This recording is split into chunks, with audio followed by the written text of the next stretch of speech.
करेंगे kinds of state की। हमारी पिछली वीडियो में हमने पढ़ा स्टेट और उसके फीचर्स। इस वीडियो में हम बात करेंगे वेरियस काइंड्स ऑफ स्टेट। अब काइंड्स ऑफ स्टेट की अगर बात करें, काइंड्स ऑफ आप गवर्नमेंट भी बोल सकते हो उसको, तो उसमें आती है आपकी मोनार्की, ओलिगैर्ची, डेमोक्रेसी, ठीक है। इसके अलावा आपकी डिक्टेटरशिप भी होती है एक तरीके की। तो स्टेट अलग अलग तरीके की होती है। सबसे पहले हम बात करें मोनार्की। मोनार्की जैसे कि राजा का रूल, जहाँ पर राजा का जो रूल करता है उसको मोनार्की कहते हैं। System of government in which the power lies in the hand of a single individual and continued with it heredity. Heredity by heredity वो चलता आ रहा है, राजा फिर उसका बेटा फिर उसका बेटा फिर उसका बेटा, ऐसे राज करते जाते हैं, उसको मोनार्की बोलते हैं। पुराने टाइम पे बहुत चलता था ये। आज कोई इक्का दुक्का कोई सी देश में रह गया, अदरवाइज ये रिमूव हो गया। दूसरा है oligarchy. Oligarchy is noted that is a system of government in which reins of government rest in a small group of nobles. In other words a small group of people has control the state. जहाँ पर एक छोटा सा group of people जो होता है वो सारे स्टेट को कंट्रोल करता है, उन्हीं के हाथ से सारा स्टेट चलता है। उसके अलावा जो तीसरा और सबसे पॉपुलर फॉर्म ऑफ गवर्नमेंट है या स्टेट है वो है डेमोक्रेसी, जो हमारे देश में है।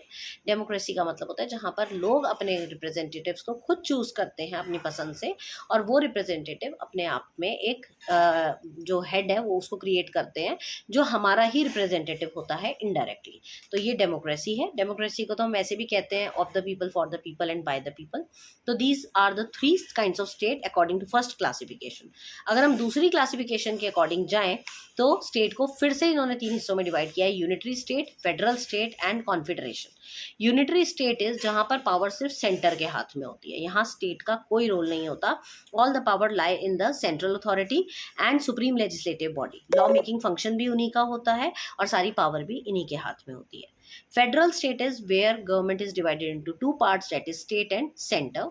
सेंटर की अपनी अलग पावर, स्टेट की अपनी अलग power. Centre will not interfere in state's jurisdiction and state will not interfere in centre's jurisdiction. तीसरा होता है कॉन्फेडरेशन। कॉन्फेडरेशन का मतलब होता है number of independent sovereign states bound together by an international treaty और compact into a union with organs of government extending over the member state and set up the purpose of maintaining the external and internal independence of all. Confederation एक state नहीं होता, एक international law की तरह होता है ये, and individual state combined हो जाते हैं इसके अंदर एक ट्रीटी के तहत और फिर उसको रन करते हैं ये। तो ये कॉन्फेडरेशन है, ये इतना कोई पॉपुलर नहीं है। तो मेनली हमारे जो स्टेट की डिमार्केशन है वो मोनार्की, ओलिगैर्ची, डेमोक्रेसी। आप इसमें एक डिक्टेटरशिप भी ज्वाइन कर सकते हैं। डिक्टेटरशिप का मतलब होता है जहाँ पर वन पार्टी मैन रूल होता है। एक आदमी जो होता है वो इतना पावरफुल होता है कि वो डरा धमका के अपनी गवर्नमेंट खड़ी कर लेता है और वही पूरे देश पे राज करता है। उसको हम डिक्टेटरशिप भी बोलते हैं। जैसे हिटलर का नाजिज्म था, ठीक है, मुसोलिनी का फासिज्म था, इस तरीके के रूल को हम डिक्टेटरशिप बोलते हैं। तो these are the kinds of state. Thank you.